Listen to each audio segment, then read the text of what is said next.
Hey, this is Glenn. Welcome to another episode of Difficult Questions.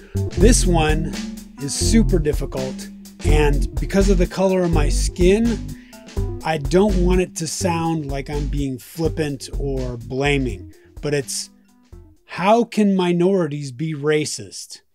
And the reason I'm asking this, it's on the back of Kanye West and his anti-Semitic rhetoric of recent, and it's on the back of LA City Council and these Hispanic council members speaking very ill of other browner, smaller Hispanic people, of gay people, of black children.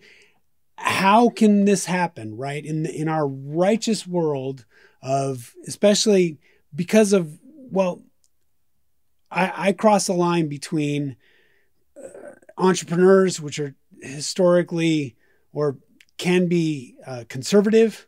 They know how to make money. They're trying to make money. It's all about making money. The social stuff doesn't really matter, and sometimes they can be crass. And then I was a theater person, so a lot of my friends are uber liberal, and I guess some of them you could call social justice warriors. And so this idea that, you know, the conservatives or the Republicans are racist and the Democrats are the best and they would never do such things. And then all of a sudden you have these Democratic council members in LA speaking this crazy stuff, and you have this black guy that's beloved rap artist and designer, and he's a mogul, and he got into design and out of media, and he made all these strides, and now he's speaking this anti-Semitic rhetoric. And then before, when Trump was in the presidency, he was making friends with Trump. And how can this happen? And how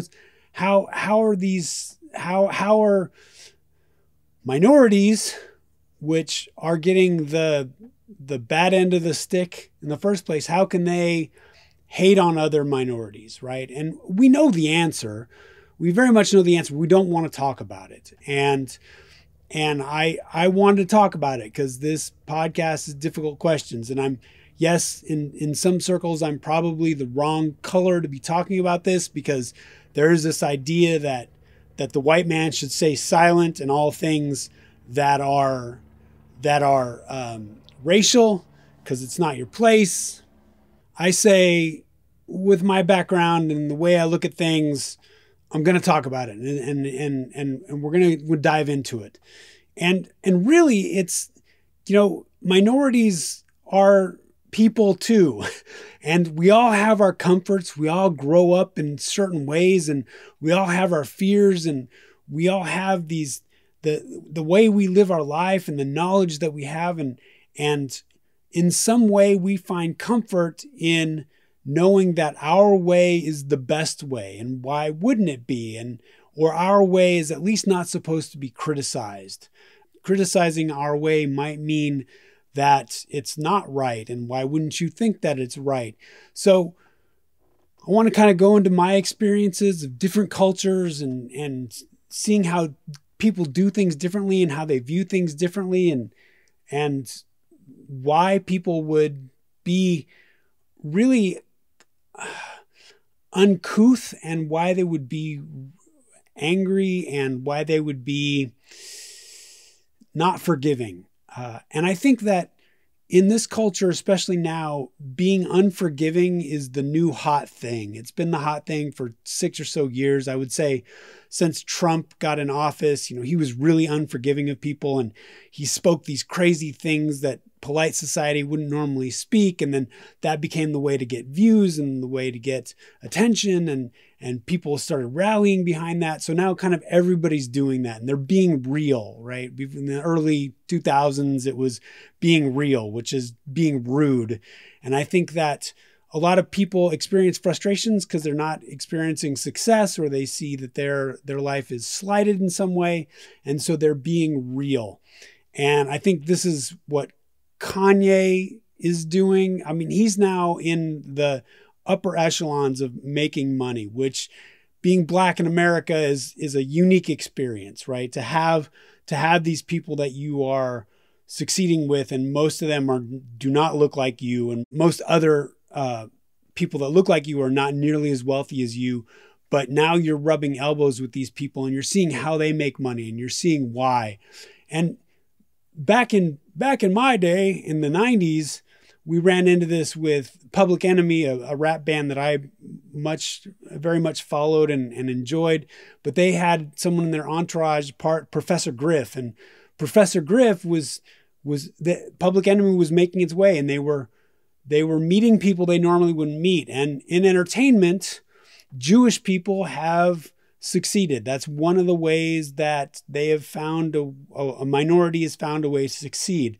And so I was listening to another guy talking about Kanye, and he's like, rich black people have Jews on their mind because all of a sudden they see, oh, you're a minority and you figured out how to make it. But at the same time, Jewish people are really protective because they've seen historically how they've been scapegoated. Oh, the Jews are making too much money. They're our reason for our failure. And so they're really sensitive about talking about Jewish people and their success. And in fact, just talking about Jewish success is anti-Semitic because it can be a threat, or they see where it has gone before and they don't even want to go down that road, right? So what Kanye says, even when he backtracks and he says, well, I'm Jewish because we're black Jews. And, you know, I think the Jewish community is worried, right? Because you have this popular black guy that's all of a sudden pointing his finger and blaming the Jews. And Professor Griff did this with Public Enemy back in the early 90s. It's this, Jewish people have found a way to succeed in the United States. And they have certain industries, just like the Korean community has found certain ways with small business loans to succeed. And just like the Vietnamese community, you know, I had a friend in graduate school, and she was South Korean, and her family came with her while she went to grad school because that was their reality. Family always sticks together. And they bought a laundromat. And I just thought, okay, that's a stereotype, a South Korean owned laundromat. But I was talking to a friend that's Israeli, and she was saying, she was on the podcast, I think episode 4 or something like that. And she was saying the stereotype, she came from Israel to the US, and the stereotype is for Israelis to get into construction because that's a business that is kind of, they culturally can pass that knowledge on. And I think Jewish people have those industries, entertainment being one. And I was listening to a documentary talking about how Jewish people are historically, they aren't allowed to be front people, but they're allowed to succeed as middle people. And so they're lawyers and they're bankers and they're entertainment, but even talking about them is possibly a threat. And I think that's how Kanye is. He has a filter problem, and he just speaks his mind, whether that's mental illness or that's just him and that's part of his success. He sometimes steps on his own words, and some of it comes out very negative. And that's the thing. When you're frustrated, you speak negatively if you don't watch yourself, and negatively turns racist, or it turns against people. I have friends in the black community that don't understand transgenderism. They don't understand gender identity. That's not for them. That's a threat for them. It's a threat with their religious upbringing. And so their way of life is not acknowledging that, not being that. And they don't want to talk about it. And, you know, you think, well, how can you be an oppressed class and want to oppress another class? Well, it doesn't go in their life view. And I'm not saying all black people, because there are black gay people, there are black transgender people. It's what I've seen, right? And I'm just talking about what I've seen, and I'm trying to explain why, just trying to open this dialogue up, because we're not perfect. We're people. And for example, I grew up in a very diverse community, but there were some cultures that I wasn't familiar with, Jewish being one. So whenever I meet someone that's Jewish, I know don't know things, and my ignorance, sometimes I can step on my own foot. And so fortunately, I've had enough dealings with people of different cultures, of Indian and Korean and Chinese and Black and other nationalities, Russian, that I know I don't know everything. And so I'm very careful, but I've put my foot in my own mouth before. One of my friends, I didn't know she was Jewish, and I made some comment about stereotypical Jews, and it was in reference to, let's say, the Jewish people in New York, the Hasidic Jewish people, the people that dress in certain ways, or here in Beverly Hills. It's very noticeable, but that's not necessarily where I grew up in Sacramento. That didn't happen a lot. So I made a comment about a stereotypical Jew, and she started thinking I was not a cool person. And I just had to, okay, I'm a little ignorant here, and please, oh, you're Jewish. And that's another thing. Some people don't lead with that. They don't need to lead with that. Some people don't want to share their ethnic background, their cultural background. Some people do. They want to lead with that.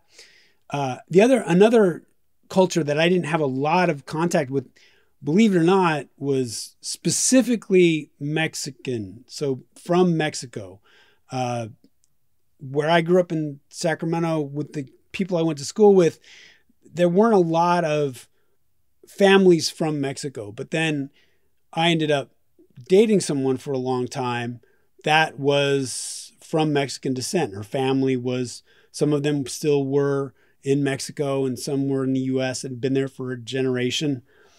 And what I realized is I was saying stereotypes that because they didn't know me and they didn't know my intent, all of a sudden, and because I wasn't realizing that I was saying some hurtful things, I was hurting them.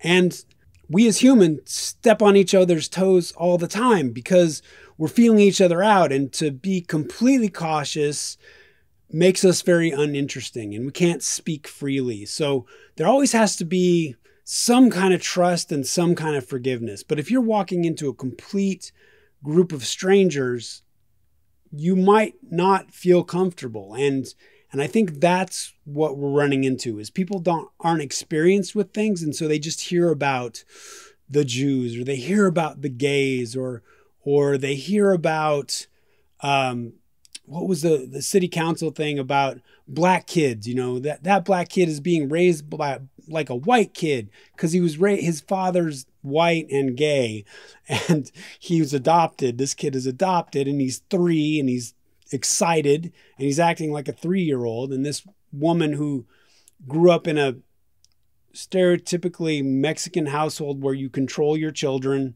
that's kind of I think a poverty thing too, where affluent people are less hands-on controlling their children. Maybe that might be a stereotype and may be offensive to someone. But anyway, she was talking about how this kid was raising this black kid like a little white kid, and he was bouncing all over the place like a little monkey, which don't call black people monkeys. They're historical things. You know that, like certain things you don't call Mexican people, and to all of a sudden accuse someone of being illegal that is brown and Hispanic. I have a friend that's from Argentina, and he considers himself, I think, white. He has blue eyes, but he speaks Spanish. And when I say Hispanic, his feathers furl, and he says, "What do you mean?" Because he doesn't necessarily identify with what U.S. considers Hispanic. Because when the U.S. people say Hispanic, a lot of times, I was listening to a comedian once, and he said, if you're in the West, you're talking about Mexicans. If you're in New York, you're talking about Puerto Ricans. And if you're in Miami, you're talking about Cubans. And so his joke was that depending on where he was in the country, he was of different Hispanic origin, but he was an Argentinian.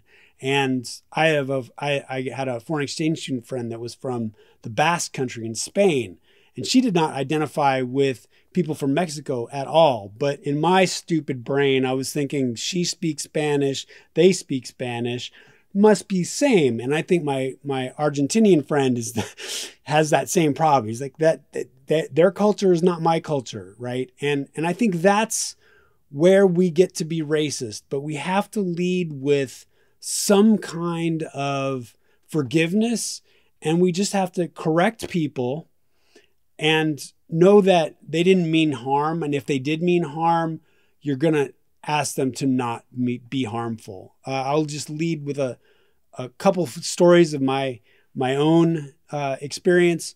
I had a friend in Las Vegas, and I found out he was half Mexican, half Italian. So I called him my favorite Mexic-Italian, which I thought was funny. And he said, stop. And fortunately, I am open enough and people have no problem. They know that I can be corrected. They say stop. They don't walk away and say that Glen Dunzweiler is a jerk and I don't ever want to talk to him. He said, I don't appreciate that. That my heritage has not, my family heritage has nothing to do with me and you right here in this job. I'm just your friend. I'm your coworker. Stop bringing up my heritage. It doesn't mean anything. Note taken. Thank you so much. I learned so much. Buddha, thank you so much. And then when I was in graduate school, my South Korean foreign exchange student friends, one of them looked at me one day and she said, you're cute, but I could never imagine kissing a white guy. I just thought, what? I must be really open and people don't mind telling me these really kind of racist things. But again, she's of a minority. She's a foreign exchange student. She only knows South Korean. We're okay with each other. And then the joke became that every time I would see her, I'd pucker my lips and she would run away.